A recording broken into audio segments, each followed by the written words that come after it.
Hi, this is Jeff Buchanan. I'm a retired Lieutenant General from the United States Army. Spent 37 years in the Army, and now I spend time with organizations and helping them with leadership development, and decision-making.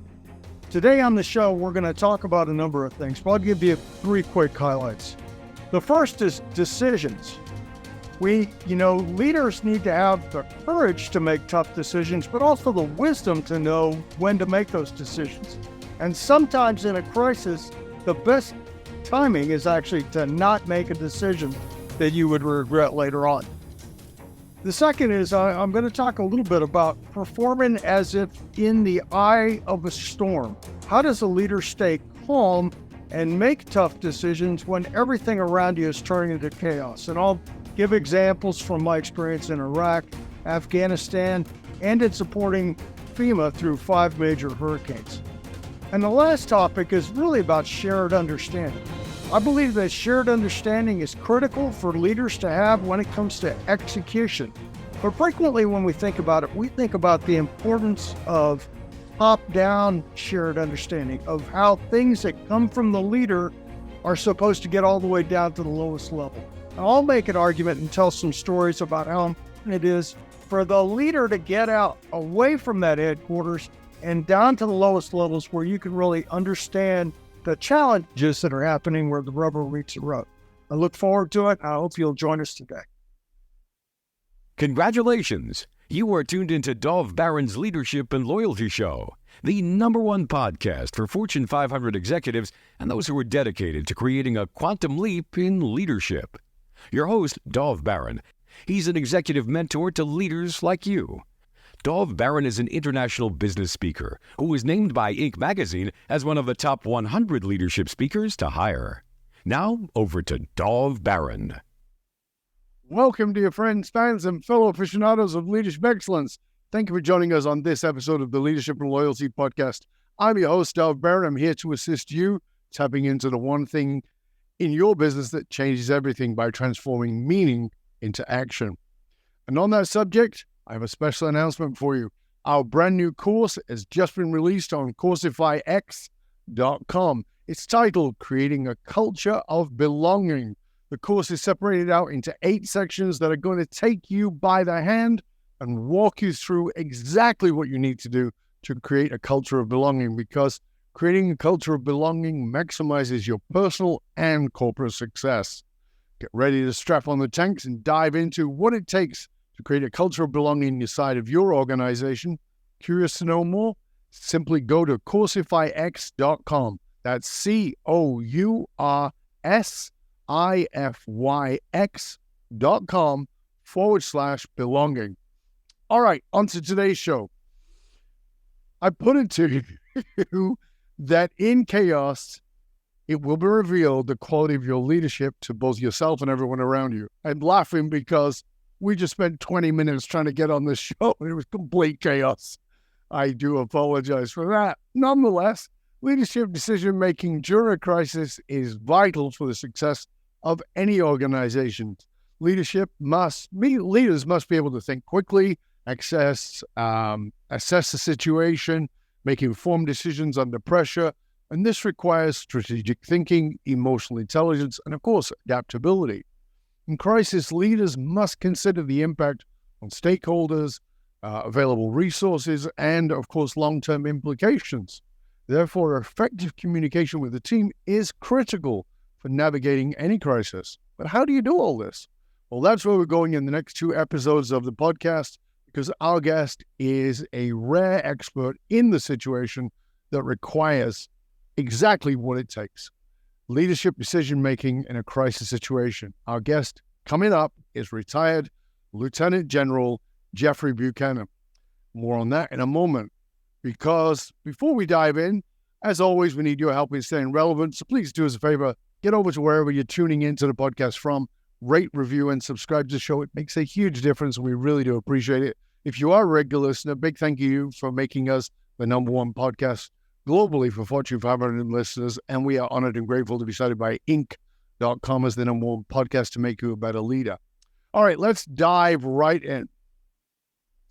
Leadership decision-making in a crisis situation is a critical skill that can make or break any organization. When faced with unexpected challenges, leaders must be able to apply a combination of strategic thinking, emotional intelligence, the ability to adapt to rapidly changing circumstances. Now, to gain a deeper understanding of this topic, our guest for the next 2 episodes is Lieutenant General Jeffrey Buchanan. He's retired from the Army after a 37-year career that took him all over the globe. He commanded U.S. and foreign forces through 5 long years tours of Iraq and Afghanistan, and led military forces in support of FEMA at 5 major hurricanes, including Hurricane Maria in Puerto Rico. In addition to speaking, mentoring executives, and volunteering for numerous nonprofits, he spends his time managing manure on his small horse farm in the mountains of southeastern Arizona. Ladies and gentlemen, please put your hands together and help me to welcome Lieutenant General Jeffrey Buchanan. The crowd goes wild, young man. Good to have you here.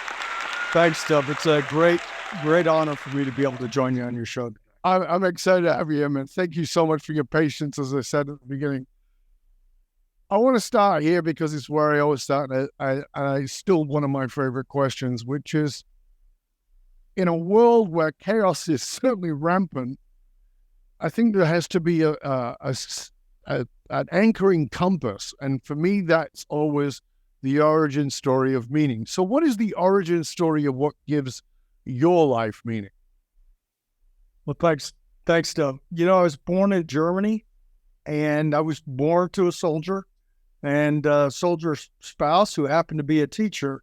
And it was actually their 2 professions and how they lived them that shaped all of what I thought was important with respect to values.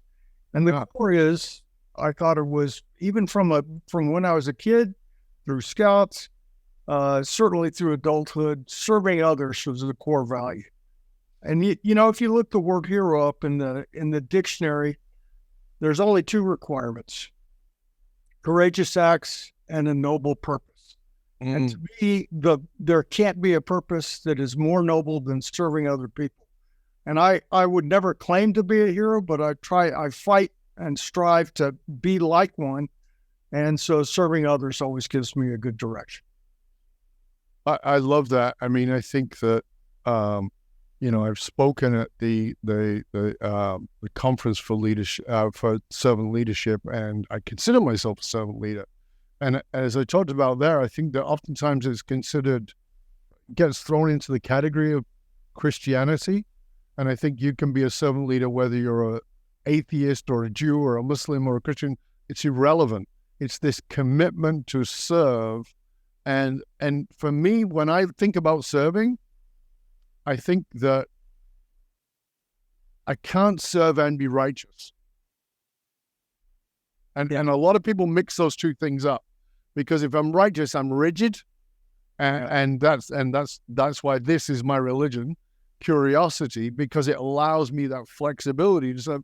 Because I don't know how I can serve you, but if I think I can serve you only this way, then I'm not really serving you. I'm just pushing my agenda. So I love that, and I love that it comes from these 2 places with you, which is, you know, a father who was military and serving the military, and I'm sure that from your father's point of view, it was a noble cause. And from your mom's point of view, which is as a teacher, because we talked about this recently. We banged the pots and pans at 7 p.m. during COVID for the people who were in service, who were on the front lines. And everybody I spoke to had kids was like, oh my God, you know, teachers are so wonderful. I didn't realize until I had to have the kids at home. And I feel like in some ways we've forgotten that, and that these teachers are still earning shitty pay, and we're still complaining at them and still helicoptering them around our kids. And like, where would we be without teachers? Particularly when it seems like you want to do it as a cause, you know?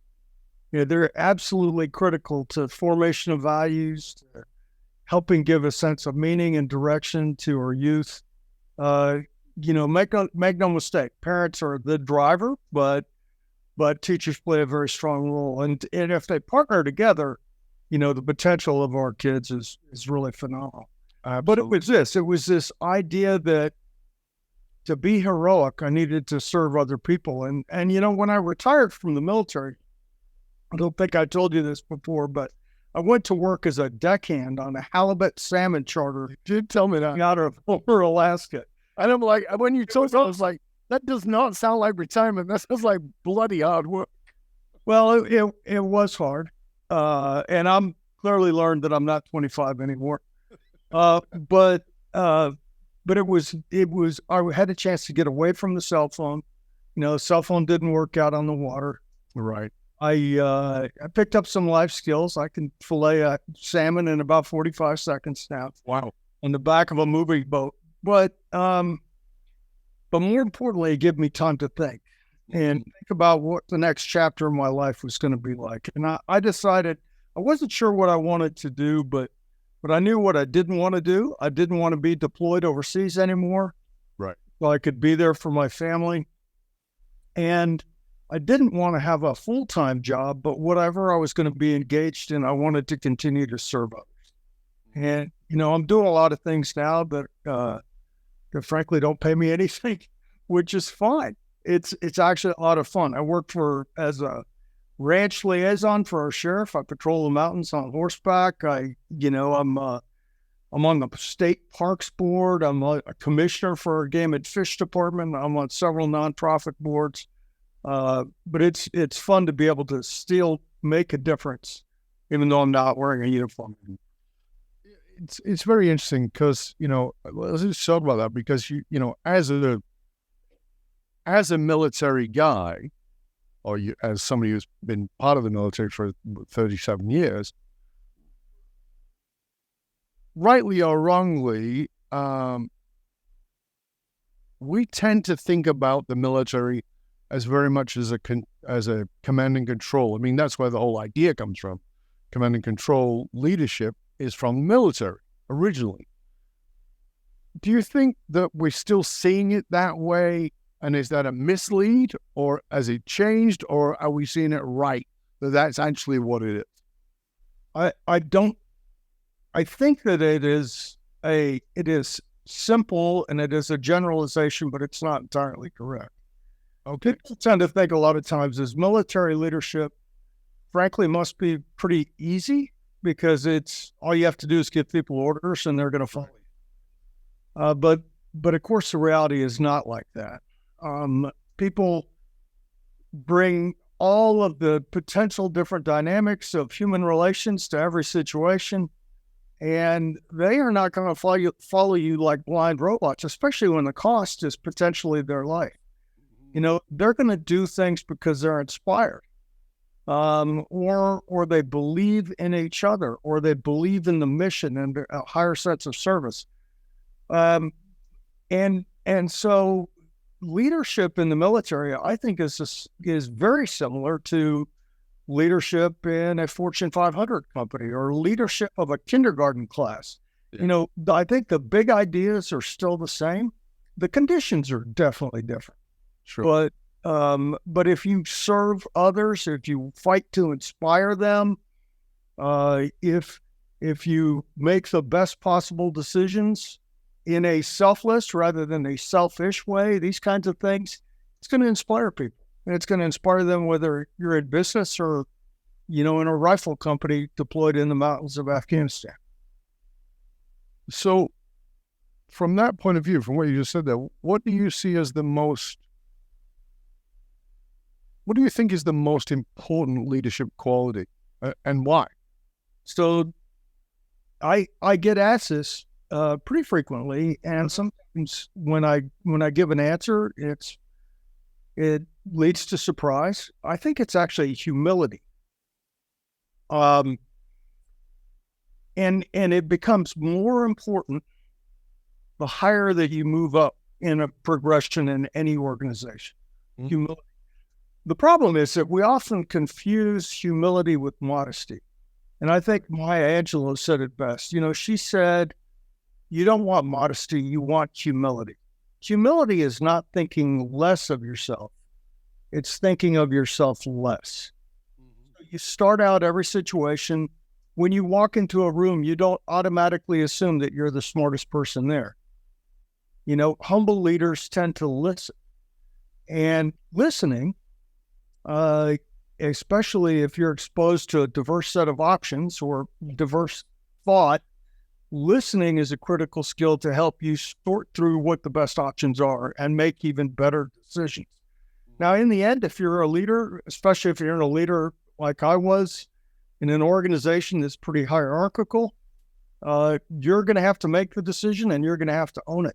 I used to tell my guys, we defend democracy, but this is not a democracy and we're not going to take a vote. Right. I'm going to end up making the decision here. But what I found is that if I open myself up to listen to different options from other people, especially if they have a different frame of reference, I get better options and I can frequently make better decisions than if I just go with whatever my own instinct was. So humility is absolutely critical. Do you see that as something that, like I said, I know you're a military guy, but you also speak for corporations and you are guiding a lot of these people. Do you see that as something that is lacking, or do you see that as something that's growing? Where in the stores of humility, are we getting low or are we flourishing? Where are we? I think that over time, more leaders are valuing humility, and I think that a lot of that comes from their personal experience. They tend to want to be part of an organization that values their opinion and their input, and they want to be part of a team. Does that? I remember, years and years ago, I read the book Good to Great, which of course is a great business book. It's a great leadership book.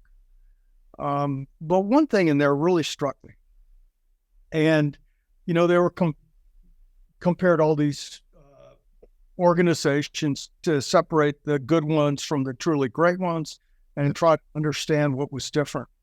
And in one case, they're talking to a very successful CEO, and they asked him about vision.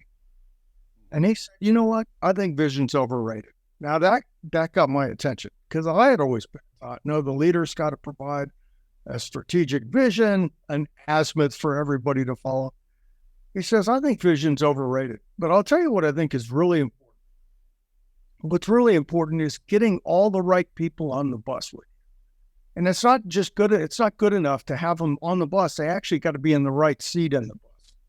And once you get the people right, they're going to help you build the vision. And by the way, they're going to own it.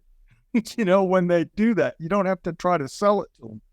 So the people side of this is really, really important. So this gets back to humility. Well, humble leaders are very interested in what others have to say, and they value that input, and they value the importance of putting that person in the right seat.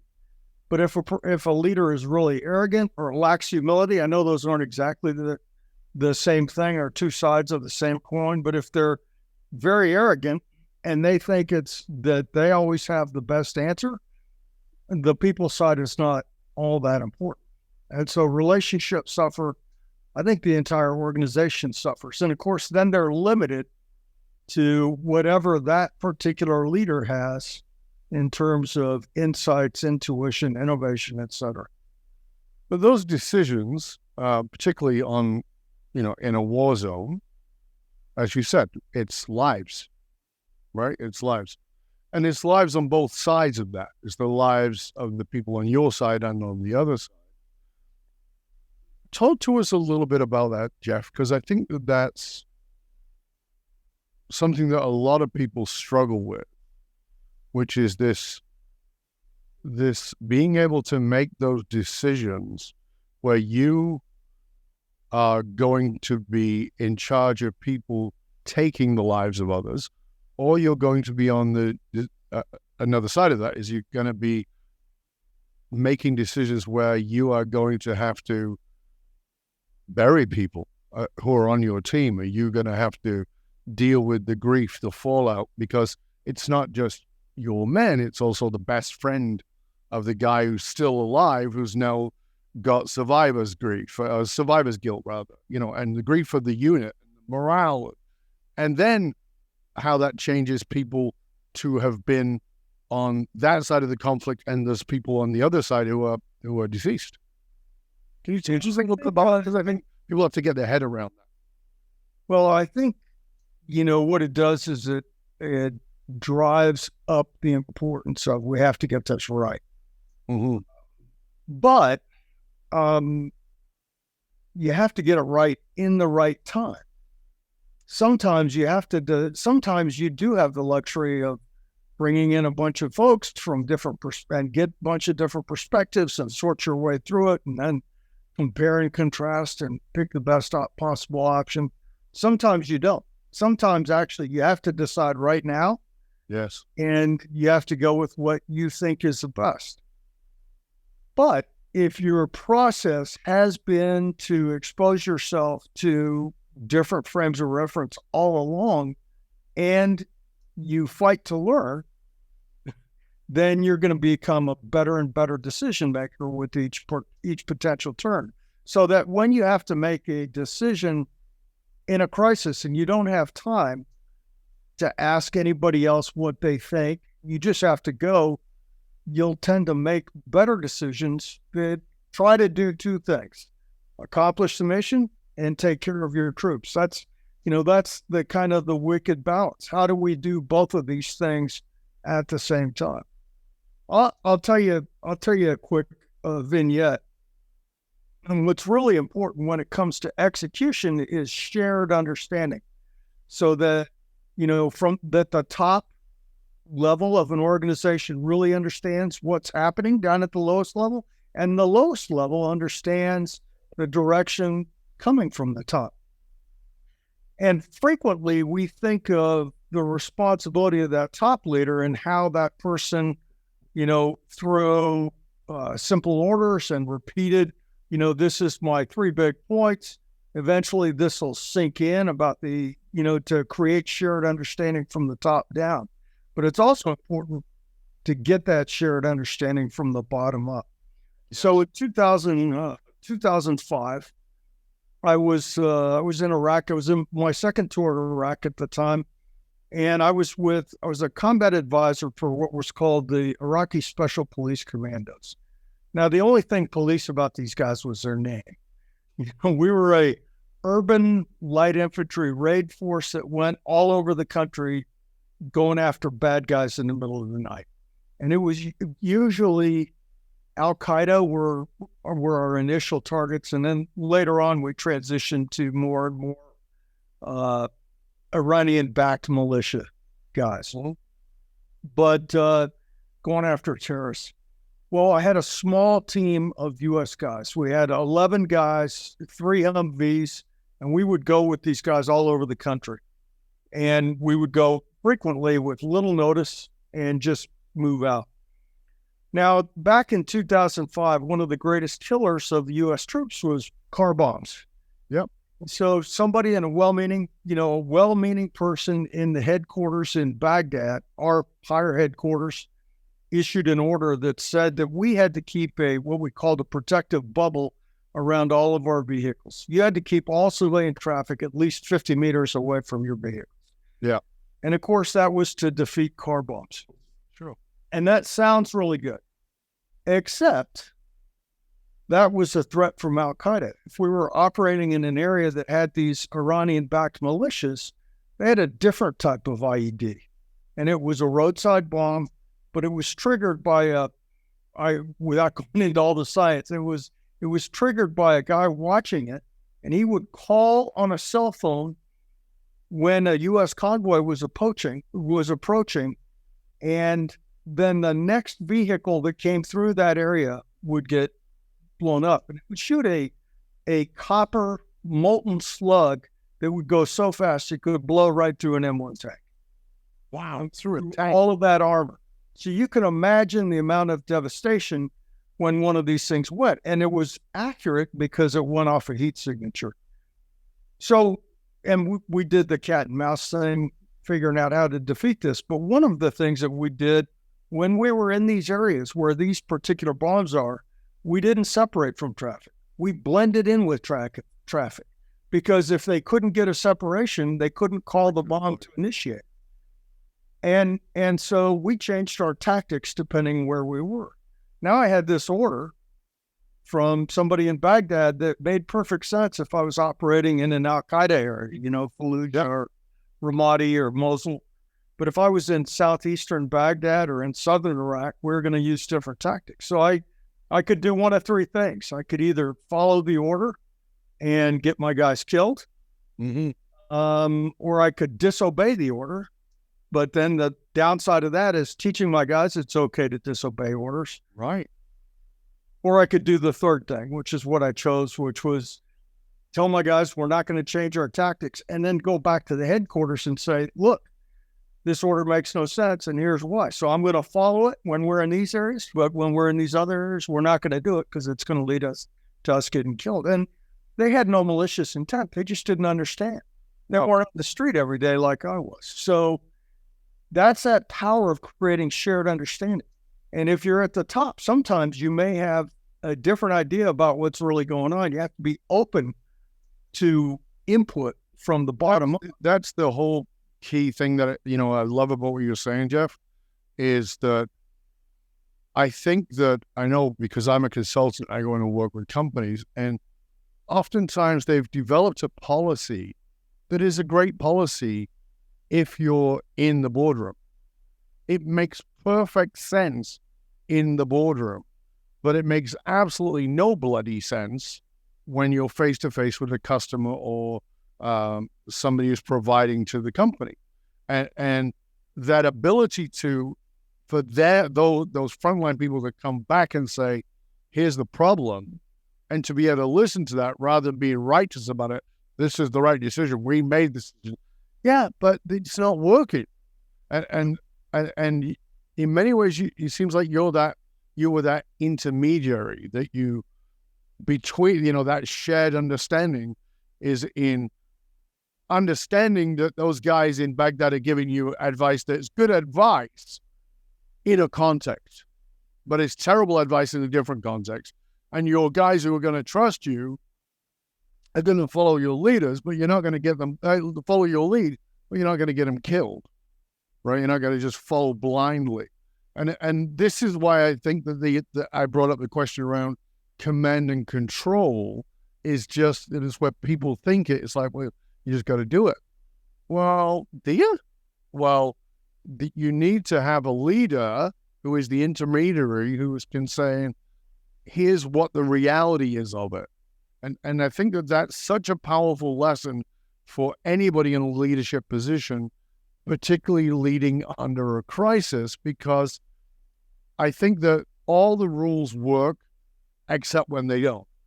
Yeah. Right. And that's what you're talking about with chaos, right? Yeah. I don't know if you ever read, speaking of chaos, which he's been called before, or Mad Dog. I don't know if you ever read General Mattis's book. He's written a couple, or when he was secretary, he used to refer to it not as command and control, but command and feedback. Right. You can give command, but then you actually have to it's not about controlling others. It's about receiving feedback to see if your command is headed in the right direction or do you need to go in a different one. And so what I used to do is I would spend the majority of my time away from the headquarters. Right. Now a lot of my staff might be prisoners of that command post. They're stuck there. They're getting all these feeds, but I actually wanted to be out and about, learning what's happening, understanding the challenges that a platoon or a company of 30 or 40 guys or 130 guys, what they're facing, that I wouldn't see with all the layers between them and myself. And so, like when I was in Puerto Rico for Hurricane Maria, I spent 5 or 6 days a week away from San Juan. Of course, I had the luxury of having a lot of helicopters, so I could get to wherever I wanted to go. I grabbed the FEMA guy because he didn't have a way to get around. I typically grab some reporters, not to tell my story or our story, but to give them access, because otherwise they couldn't get to these different places on the island. And we would go and visit with mayors. And this gets, this also has an aspect of culture, this comment, but we try to learn from the mayors what was going on, where did they really need help, and then I could bring that back and get it moving. After about 5 days of doing this, I had an old friend that was native Puerto Rican. He was working for the Department of Justice, and he promised to be my kind of just come in once in a while and tell me what the word on the street was. Anyway, He comes in one night and he says, "Boy, you're really screwing this up." And I said, "What are you talking about?" He said, "Well, you visited 5 blue mayors in a row." And I looked at him, I said, "What's a blue mayor?" And he goes, "So I got this whole lesson on Puerto Rican politics. The blue party was the party of the governor. They're pushing for statehood. The red party was the opposition. Think of the mayor of San Juan. They wanted more and more independence." And I didn't understand this. I didn't know it. I was just going to the places I thought that were the hardest hit.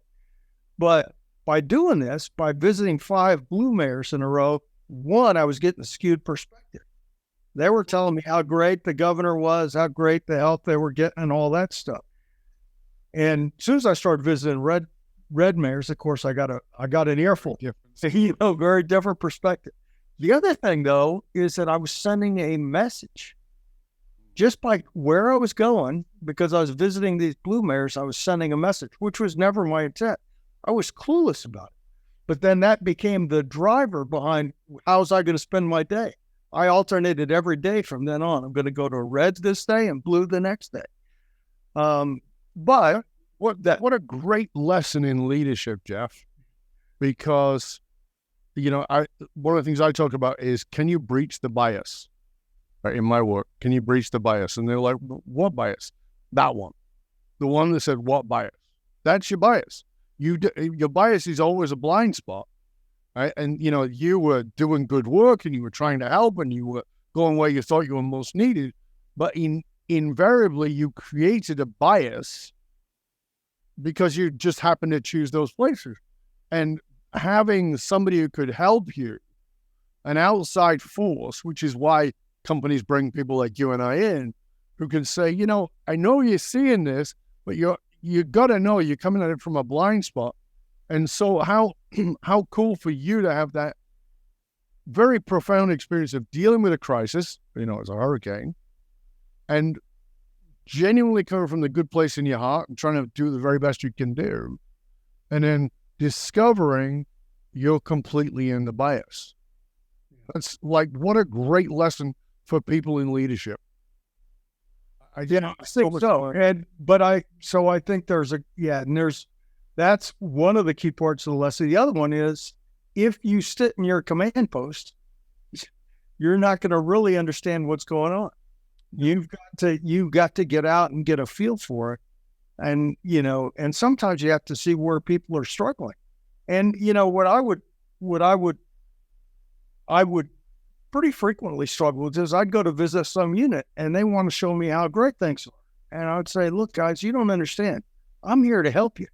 And, if you're having a challenge somewhere, you need to tell me." So my technique, I always have my sergeant major with me. My sergeant major would go in a different direction. And, this unit wants to show me something great. The sergeant major is going to go poke around and he's going to find where the problems are. Right. He's come back and say, they haven't gotten mail in 3 weeks. Right. And they never brought that up to me. And so I'd say to the commander, "Have you gotten mail in the last 3 weeks?" "Well, no, sir." I said, "Okay. That's the kind of stuff you need to tell me. Right. I'm going to get after it. I'm going to go find where the choke point is and see if I can fix it."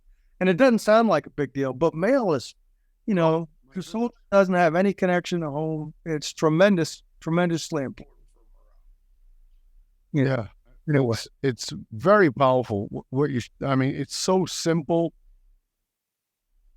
but again, it comes to this piece around humanity as we move into whatever age we're into.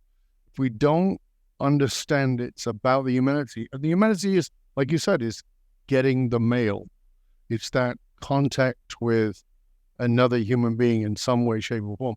And being a leader who understands that humanity is so vitally important to the people you lead. And we're so fixated on the outcomes that we often forget the humans. And that's definitely... Dov, I talked to a lot of MBA classes, it seems like. And I go to different universities. Most recent one was UCLA.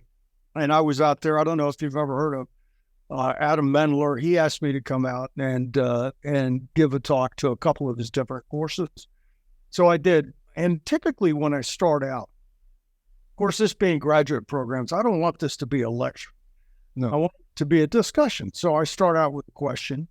And the question is, what do you think the difference is between leadership and management? And I'll get all kinds of different questions or all kinds of different responses. And of course, they know that I'm there to talk about leadership. Sometimes they'll try to lay it out, well, leadership is good and management is bad and everything. And then when I get around to answering it, and I tell them, look, I'm not looking for a book definition. I'm not trying to play what's in my pocket. I just want you to get you thinking about this. But what I'd say to them is, the simplest I've ever been able to sort it out, at least in my own mind, is that management is just about making stuff happen. Leadership is influencing people to make stuff happen. Now, it's not that people aren't part of a management equation, but they are the absolute critical component of any leadership equation. It's all about people. It's about relationships. And it's not just top down. It's also bottom up. It's side to side. It's out to whoever your constituents may happen to be, sometimes your competitors, but it's all about people. And so those relationships are really, really important. We're almost at the end of part one here, and we're going to go into part two, and there's a lot more I want to get into with you. So I really appreciate everything you've shared so far. I want to examine really the implications of decisions in crisis when we come to part two of the show, because I think that's oftentimes where the baby gets thrown out with the bathwater. Somebody gets brutalized for a decision they made, but the circumstance, it's very easy to be the armchair sportsman. So I really want to talk about those implications, because those are vast. And it's going to teach us all a lot about how to deal with those. Before we do that, though, I want to make sure that everybody knows where to find you and find out about you and potentially bringing you in to speak or any of your resources. Please let people know where they can find out more about you. Sure. The easiest way is my website, jeffreysbuchanan.com. I'll spell that phonetically.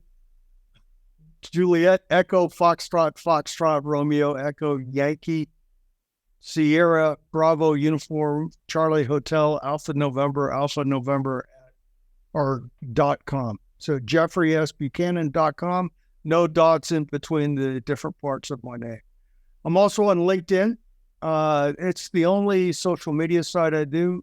And so if you get an invitation from me on Facebook or Twitter, it's an imposter, and there's plenty of them out there. But please reach out to me on LinkedIn. I'm happy to connect with you. Or find me on my website, and there's more, how to reach me through email and all of this.